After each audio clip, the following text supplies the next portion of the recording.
पढ़ने का मन नहीं कर रहा है, कैसे पढ़े? I want to study but I am not able to study. This is something that every student of any competitive exam faces. पढ़ने का मन सबसे पहले आपको समझना है कि इसीलिए नहीं करता है बिकॉज हम अपने दिमाग में बहुत बड़ा सोच लेते हैं, थिंक कि हमारा सिलेबस बहुत ह्यूज है. Most difficult thing is to get started because we feel if we start we will fail, we will not reach our targets, as a result of which we procrastinate. तो करना क्या है?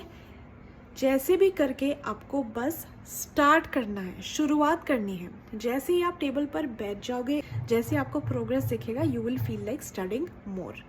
अब how will you start studying? इसके लिए आप कुछ भी कर सकते हो, जो भी आपको अच्छा लगे. अगर आपको म्यूजिक सुन के पढ़ना अच्छा लगता है तो आप वो करो.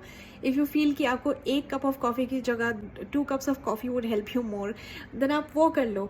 Basically what I am trying to say is कि do anything that will just get you to sit on that table and start studying. This can be anything, सबका अलग अलग होता है.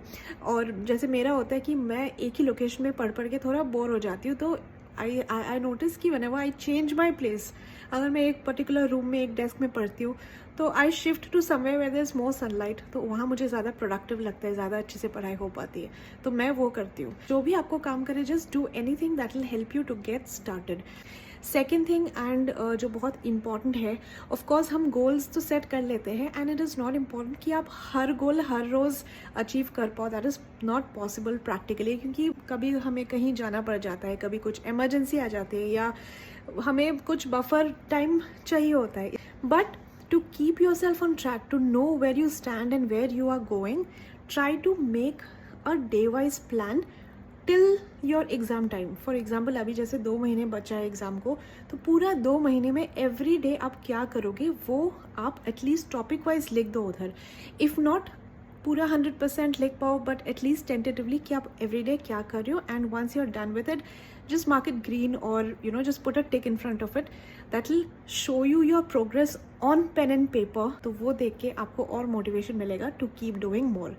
और एक चीज़ जो मैं यूज़ करती हूँ, मैं पहले तो every day in a week पढ़ती थी, but I used to get burned out and मुझे ऐसा फील होता था कि यार मैं खुद को एक दिन भी ब्रेक नहीं दे सकती हूँ क्या. तो मैंने क्या किया कि मैं हर संडे को खुद को ब्रेक देती हूँ. संडे को मैं कुछ नहीं करती हूँ.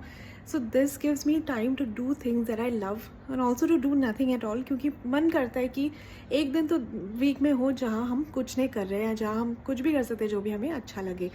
तो because of this Sunday I stay motivated throughout the week to study, do well. कभी कभी तो सैटरडेज में बहुत ज़्यादा, जितना घंटे मुझे पढ़ना चाहिए उससे ज़्यादा मैं पढ़ लेती हूँ, बिकॉज मुझे लगता है कि पूरा संडे मेरे पास ऑफ है. तो मैं so this increases my productivity. So this is something you could do. So to sum it up, if you are not feeling like studying, these are the few things you could do. Number 1, just get started with whatever that is that will help you. Second, track your progress, make a routine. Third, give yourself an off day in a week. That is very essential to keep you healthy physically and mentally. And at the end, please remember, this is just an exam. It is a part of life. This is not your whole life.